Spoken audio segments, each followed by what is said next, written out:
Hey, Sarah the Metal Theologian. So yeah, I suppose this is going to be the video that I was going to make last time before the Eric Bauer extravaganza. Just some shit I've been playing. Listened to a lot of records lately. I think about how awesome it was recovering from surgery and doing that, but you know, just been at it. Here, let me adjust the balance here. It should be a little easier, then I can actually turn it up a little because it's all on the other speaker. Anyway,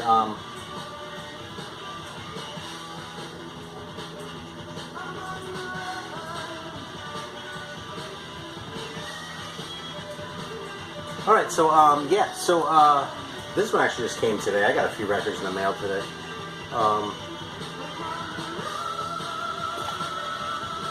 Yeah, actually, it's funny. The dealer I got this from, I looked at this record at his house like 10 or 15 years ago. No shit, probably not the exact same copy, but this record, and I like looked at it and I was ready to get it, but I had other shit and I ended up putting it back, and I actually did that twice. And so I finally followed through on it like a decade after the fact. It's kind of funny. I mean, this record's a little bit mediocre. Of course, I kind of needed it because I collect by label and it's on Fingerprint, along with like Gotham City and that Nemesis EP, the pre-Candlemass thing, and God, what else? There's a Mercy record, at least one, Fingerprint, I think two. But it's funny because this record's a lot sort of more commercial sounding than the other ones, but it still sounds really Swedish. Like the singer has like that Swedish sort of, that 80s Swedish sort of tone to his singing style, and yeah, it's like some of the songs kind of feel like they lose their way a little bit, just as far as like, you know, maintaining your interest. You know, it has more shit that seems like sort of, you know, buried inside two tracks to fill out the album. But overall, man, it's still a good listen. It's not tremendous, it's not really great, but like, this is a very listenable record, and I have no regrets about grabbing it, especially because that cover is absolutely tremendous. And look at that. You can't argue with that, man. I mean, Jesus, dude, look at that. It's perfect. And they're called whiz, like what you need to go take after you drink a lot, you know? Which kind of makes sense, actually, if you're like drinking beer and listening to metal records, but you know, that's enough of that. I won't go down any further down that path. Oh yeah, you know something? We are right now listening to Strike Force. And this is, it's another one of those, like, Azra-related ones. It's a D.T. Richards production. So, yeah, this was actually on Mask Records, but I don't know if there are more than a couple things on this label. And as far as that catalog number, that just seems completely bogus. So, it's a pretty obscure record, I suppose. But here it is, and I don't think it's bad at all. Again, not the greatest thing of all time, but a very fun record, man. Happy to have a copy of it sitting around. Alright, so what else have I been kind of hung up on? There have been a couple here. This one. Cobb's Angel of Death. This is a fucking great record, man. It's just fucking awesome, man. It's like mean and like evil sounding, and it's just it's like an 80s black metal record from Australia. There weren't a whole lot of those, you know? Now, again, being clear, it's funny, I feel like I'm piggybacking on Scott Waters' rant from a couple weeks ago about 70s metal. This is not like what black metal became in the 90s. This is like, you know, the first Destruction EP kind of black metal, but that's pretty much what this shit is. And it's funny because, again, it's a great cover. Hobbs, Angel of Death. And it's funny because you think with his name on it like that, you'd think he'd be like a total narcissist or something. But it doesn't really come off that way on the record, you know? I mean, I don't know. Anyway, great record, very heavy, still very listenable. Yeah, and I'm playing it actually kind of a lot. There are actually a few other ones in here that I picked up, or that I pulled out because other people were talking about them, so that might not be the only way to mention it. Someone else. I think it was Steve Harmless Rebel who showed this. I didn't realize how good this fucking record is, man, and I feel stupid because it's a Slayer record, but somehow in my head this got lumped in with like South of Heaven, which I like a lot. I mean, South of Heaven is actually great, okay? But I don't like it as much as like those first three Slayers, right? Well, this one's better than South of Heaven for my money. I swear. I busted this out for the first time in like a while. I just kind of overlooked it for a long time. It's fucking fantastic, man. So yeah, Seasons in the Abyss. A weird ass cover, man. It's fucking back cover art being deliberately upside down and shit. Yeah, I don't know, man. They have the best art. Fucking slay it. Hell yeah. So this is sort of the opposite of the spectrum, man. This is total Greeno music. Really cheesy as hell. I kind of like this, man, but it's pretty indefensible. I don't know what this band... This band's called Sargent, which is already kind of bad, but I've been curious about them for a while. I don't know what the hell they were doing on Mausoleum. Because usually those bands are pretty unapologetically heavy on, you know, if they were on Mausoleum, but this one's like... And they just need, that cover doesn't look that heavy, and their band isn't even as heavy as that. Like, it's really... like commercial sounding, but you know, somehow it just stays on the right side of being commercial sounding and being just like overly corporate sounding, if that makes sense. You know, they never sort of go into those realms where like Def Leppard went with fucking Hysteria or some horrible shit like that, you know? Like, the songs are still cool, and I don't know, man, it's just kind of a fun listen, you know? So, there's the label for Strike Force. I'll find something else to put on here, though.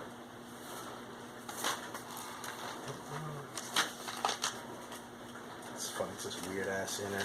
Oh, I think I figured out where it is. Never mind. Alright, anyway. Let's see. Yeah, I don't know. I feel like there's a lot of dead space in this video today. What the hell with it? So, here's what we're going to bust out.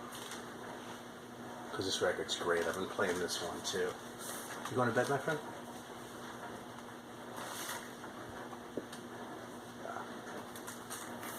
Kid just walked by. Yeah, so the brutal label here, because it's brutal. And you know, if anyone knows, I think this is a Jesus metal band. They just kind of seem like kind of Christian as far as how their moves, and you know, they might just be like that. They're sort of, you know, savoring the trappings of the dark side of, you know, Christianity or Christian iconography the same way Trouble did, but yeah, I don't know, because they don't seem as like devoted to it as like a mortification or something, but these guys are fucking heavy, and this record is just great. This is the only one I have, and yeah, it's just awesome. So we're gonna listen to this. It's another one I pulled out because of Harmless Rebel, actually, Steve. So yeah, he's been pulling it out, and actually here, I'll pull out another one. This will be like the little Harmless Rebel tribute section of the video. So those... Oh, Jesus Christ, there are actually 2 more. 3 more. This one, which is great. Yeah, that's actually another recent one, too. I've never had this record before. But Steve was talking about it. I was like, okay, I'll give it a fucking chance already. I like the first one. It didn't rip my face off. This one is great, man. I should probably revisit the first one, because I haven't listened to it in a long time, but... It's just an awesome record, man. It's just super proggy, like, but unabashedly metal. The guy definitely wails in the high register a bit much. You know, he kind of stays up there and doesn't, like, vary it as much as he'd sort of like with sort of a more, I don't know, more sort of like a complete vocal style, if that makes sense. But it's an awesome record, man. And I'll be honest, man, I fucking totally fall for shit. Like, you put the Saphira up on the back, and yeah, someone eats that kind of shit up. So I should have bought that a long time ago. I don't know what I was thinking. Here's another Harmless Rebel one, man. Fucking Strapato by Slaughter. It's funny, I've had this one for a while, and I liked it, but I didn't really get my head around it. Like, somehow I put this on after listening to Steve talk about it, and I just heard the melodies in it, you know? It's like they're buried in it. This is a very heavy record. You know what I mean? But it actually kind of has some really cool hooks in it, too. You just have to, like, listen a little more closely, if that makes sense. I don't know if it really counts as a hook, if you have to, like, sit there and go like this to hear it in there, you know what I mean? I kind of feel like Lou Reed lying about Metal Machine music back in the 70s in some of those interviews he did with Lester Bangs. But, yeah, but it's just a fucking cool record, man. So, it's still out because I've been playing it a lot. Then I busted this one out too. It might have been Scott who showed this, actually, Scott Waters. So, this is a great record, though, man. It's something that almost feels like a lost record because this one vibes out so differently from the Joey Belladonna stuff. It's so much more raw Like, they really sounded like a band that had arrived, even on Spreading the Disease. So much so that if I were discovering them now, I don't know if I'd like them as much as I kind of do because I got into them so long ago. So, I don't know. Anyway, awesome record, absolutely essential. Okay, so sort of moving on from, like, talking about other people. Oh, I pulled this one out because of Scott, too. Fuck it, let's just go all the way for it. I hadn't heard it in a while. This isn't a bad record. It's not tremendous. It's not really my thing. I have the EP here, too, but I actually haven't played that yet. So, yeah, I mean, this is on Island. Megaforce Worldwide with the Island. So, you know, it's kind of their, like, arrival in the corporate scene, but it's still a pretty solid record despite of that, you know? I mean, those pictures, you can tell, are bigger budget pictures, but it's okay. It stays just on the right side of that line again. It's definitely a sort of more produced, a little bit slicker sounding than what I would like in that record if I were producing it. But I can't bitch too much, man. It's a good listen. So, there we go. And given how cheap this thing tends to be when it turns up. So. Alright, so what else do we have here? We have the Brats. We're kind of known for being like the band that Merciful Fate's two guitarists were in before Merciful Fate. This definitely has kind of a punky sound to it. So much so that the first time I had it, it almost didn't sound like a metal record to me. It almost sounded more like a punk record. But I do think it kind of fits in though with that sort of new wave of British heavy metal aesthetic, which I guess makes sense if it's really 1980. When was this actually cut? Yeah, January of 1980, so there you go, you know. This is a recent High Roller reissue. It's not the greatest thing ever. I mean, I'll be honest, if you get this because you want to hear Merciful Fate, you're going to be really disappointed. But for what it is, it's a cool record, man. It's better than a lot of the new wave of British heavy metal records that came out of Britain, frankly.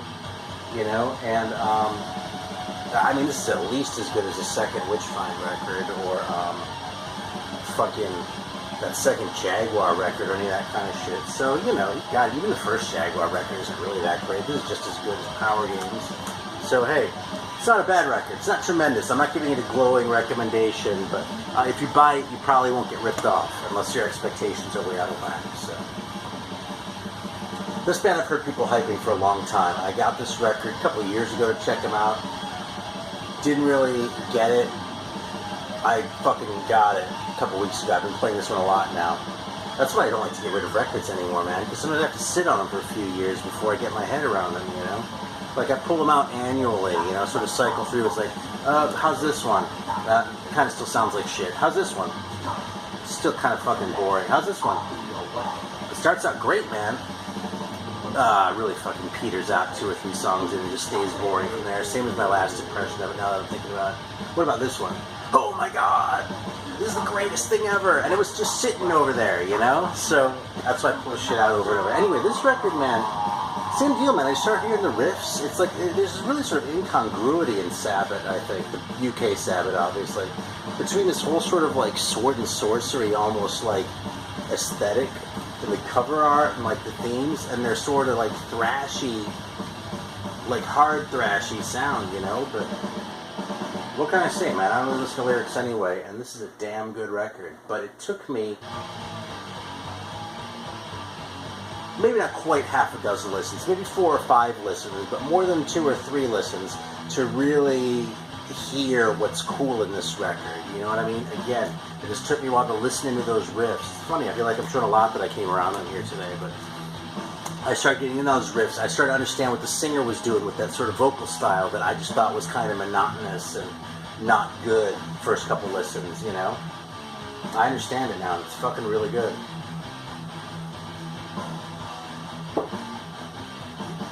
Fucking Incubus is so good, man. Damn, Serpent Temptation.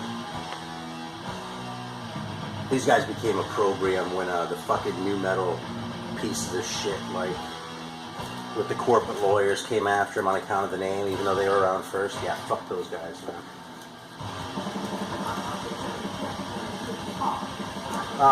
Alright, so what else we got here?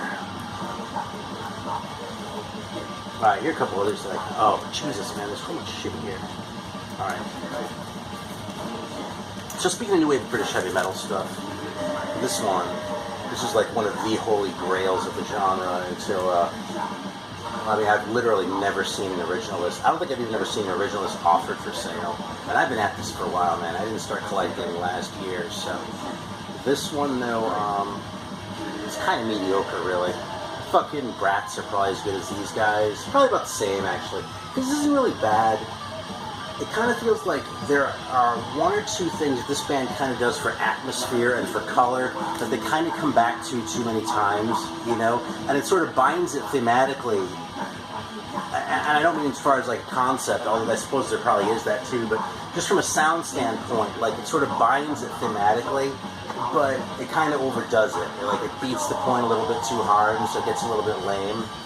But, you know, so man, the songs aren't bad. I played this a couple times, I enjoyed it. I haven't put it away yet because I intend to play it again. So, you know, it's a cool record. It's another one that is now relatively cheap because of really nice high roller reissues. So, God, I feel like I'm fucking hyping them today too, so. Whatever. Y'all know I'm a big believer in reissues, or else you haven't watched me very long. And a big part of why is because I couldn't find reissues for a lot of metal shit. I know I show a lot of like obscure shit. I try to like be boastful, but like when I was digging a lot of the shit out, there were no reissues to be found. That's why I have so much more in like the 70s section and frankly the jazz section too. The metal shit just wasn't around. So now that it is, I'm like, for the love of God, take advantage of it. You know what I mean? You can get fucking out of it. Anyway, this is another one. Reissue. Oh, this reissue's gotten pretty hard to find too. There's actually both the Parabellum. God, I don't even should call them EPs since they're like one song per side. But yeah, Sacrilegio from Colombia. And this shit's fucking. I mean, these guys are like the kings of Colombian shit metal. So, I mean, I was talking about that stuff a lot for a while back, and I'm hoping that our man, Guy, I think his name is, who has made a lot of Overwatch videos in the past. I hope I'm not fucking that name up. But, yeah, he's like, really knows about this shit. He like fucking wrote me a long comment. It's like, oh yeah, these bands, blah, blah, blah. So hopefully he'll make a video on the topic soon, but we'll see. So, anyway, these guys are like the kings of all that shit. Reincarnacion is great. You know, Herpes is great, in addition to having a great name. Better name than Parabellum. But, yeah, this is just sort of... It's funny, I don't even think this is necessarily better than any of that other shit, you know, like Astaroth or whatever, but they just kind of, they're the ones that sort of brought it out for some reason, I don't know.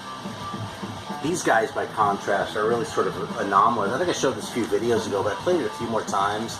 And again, it's like the more I listen to it, the more I like it. This is a very, very well mustachioed Brazilian record that I've been playing kind of a lot. But it doesn't sound like most of the Brazilian bands, man. Like, if you want this to sound like MX or Sarcophago or even like early Sepultura, this isn't it. This is a lot more like sort of a traditional metal sound, but it's kind of amateurish, and the production's a little rough, but it just gets the job done, man. It's just fucking cool, and it's like, it is kind of an easy record to scoff at, but I just keep liking it more and more, man. Alright, now speaking of obscure shit, or not obscure shit as much as expensive shit, frankly, this one I do not have an original of. This is a reissue. I don't know if it's legit or not.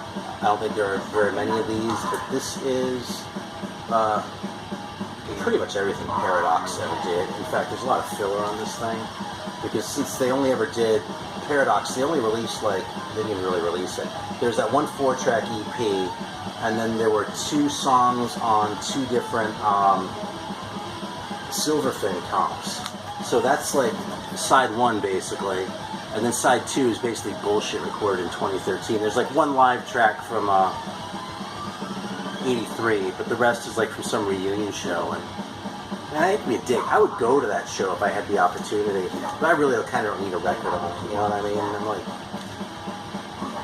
grab this thing. Anyway, this is a really cool piece. It has like this cool, like, embossed front cover in that. And it's just cool to sort of have this around so I can listen to shit on record without having to break the bank on what an original would cost. Especially because it's not that great. If you go, like, start pricing this thing,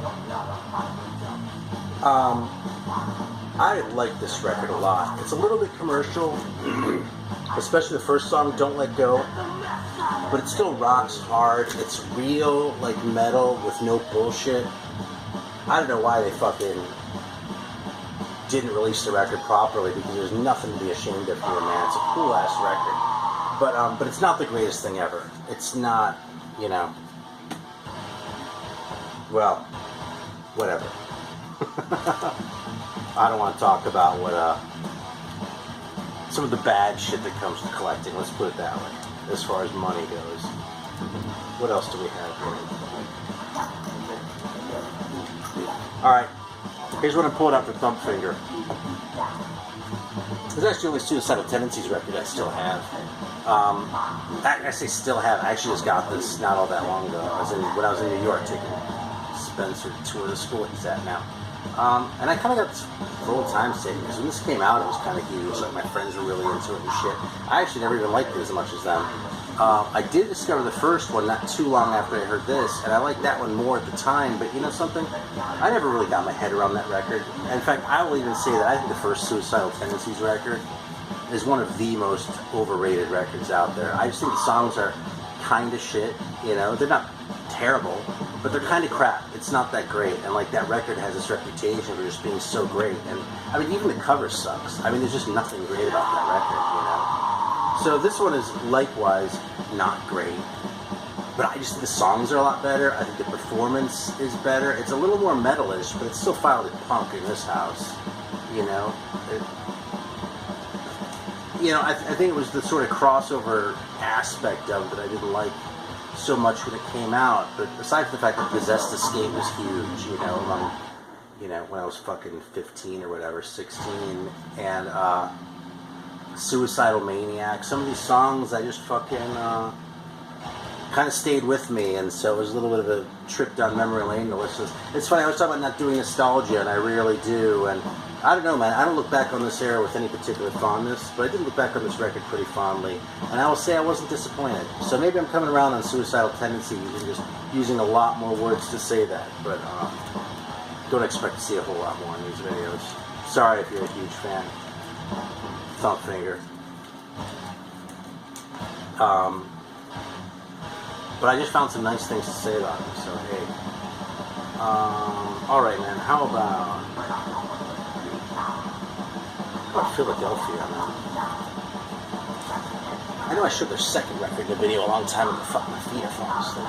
But, I don't think I ever shown this one before. Tell the Truth, this is actually their first record. Ostensibly Jesus metal, but some of these songs are a lot more sort of like, I don't know if AOR is the right way to say it, because honestly that sounds worse. It's a pretty damn good record. It really is. It's not really great, although that one guy's mustache is pretty great. You see that? All the way on the left there? Is that the left or is it the right? That's the right. It's my right. Stage left. Whatever, dude. Stage left. Okay? So, I suck at left and right. Anyway, the songs are just good, man. You know, and it's sincere, man. You know what I mean? These guys, it's funny because it's Jesus metal, but these guys really don't come off like they're just preaching at you. I mean, they're unequivocal, okay?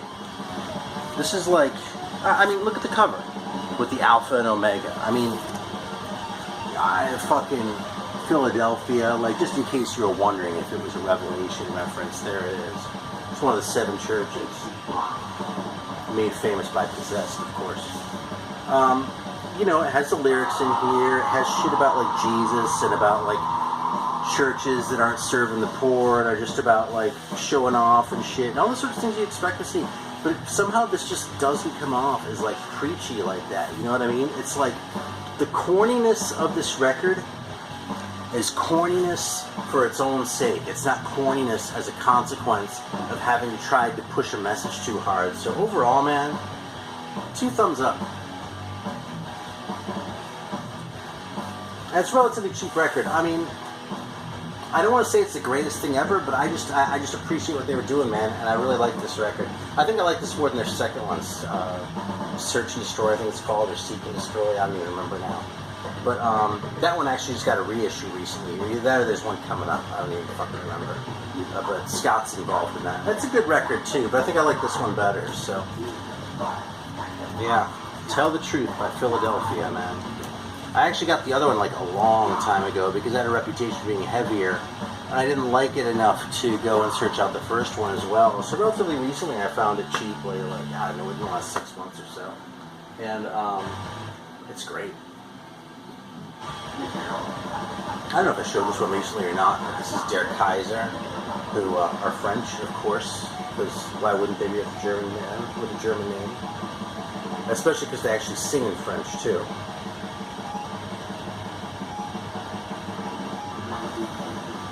This is probably the most proggy band on Devil's Records, if you're into that shit, as I am. It would be overstating to call them prog metal, but they kind of have a little bit more of that vibe. They have a little bit more of that kind of epic thing going on, and again, not the greatest record ever, but just cool, you know what I mean? And I'll tell you something, man, it's like, I feel like I keep saying that about records in this video, but that's what a lot of record collecting is, man. It's just finding stuff that you enjoy, that's fun for you to listen to, and it doesn't necessarily have to be the greatest thing ever, you know what I mean? Yeah, like, as far as shit I'd actually recommend of what I've played today, I don't know if there's really a whole hell of a lot. But they're all cool records. There are a few in here. Okay, and I'd probably say as I was going through, so I don't go back through everything. But, I don't know, man, this feels like an obvious thing to say, but especially because there are so many newer collectors, like, making videos now, I feel like with a lot of people, the impulse is to go out and find the absolute best shit. And I felt that way for a long time, but I just found that once I got over that, and I got to a point where I could listen to a record that was maybe a 7 out of 10, and not sit there and just wish it were a 10 out of 10, or even a 6 out of 10. I just enjoy it on its own terms for what it is. I just found that I ended up liking music a lot more, man. I mean, I don't know if I really liked it more metaphysically, but it was easier for me to just sit down and enjoy it. You know what I mean? So, all these fucking mediocre records, I'm not necessarily saying go out and buy anything that I showed today, except for that fucking Anthrax record. You really kind of ought to have that if you collect metal at all. But even that one, man, that's more because of who it is than anything else. I wouldn't necessarily say go out and buy any of these, but I would say go up on fucking YouTube or whatever and listen to all of them. Actually, this one you should buy. This is fucking tremendous. And this one too, of course, but that's because that's Voivod, so that's just cheating here. So, and I was just sitting there anyway, so. Yeah, alright, man, well, I've probably shown enough. We're coming up on a half hour here, which is a little longer than I usually like to go, but I'll just see if there's anything else that absolutely needs to be shown right now. I'm getting there on Sepultura. I've played several times lately. I'm starting to get it. Fucking super late to that game, but I just didn't get it. And we are going to end on one of the finest album covers of all time, which is this right here. Can't beat it, man. Fucking, on a scale of 1 to 10, that is a 10. The back is actually kind of shitty. Alright, see you next time. Thanks.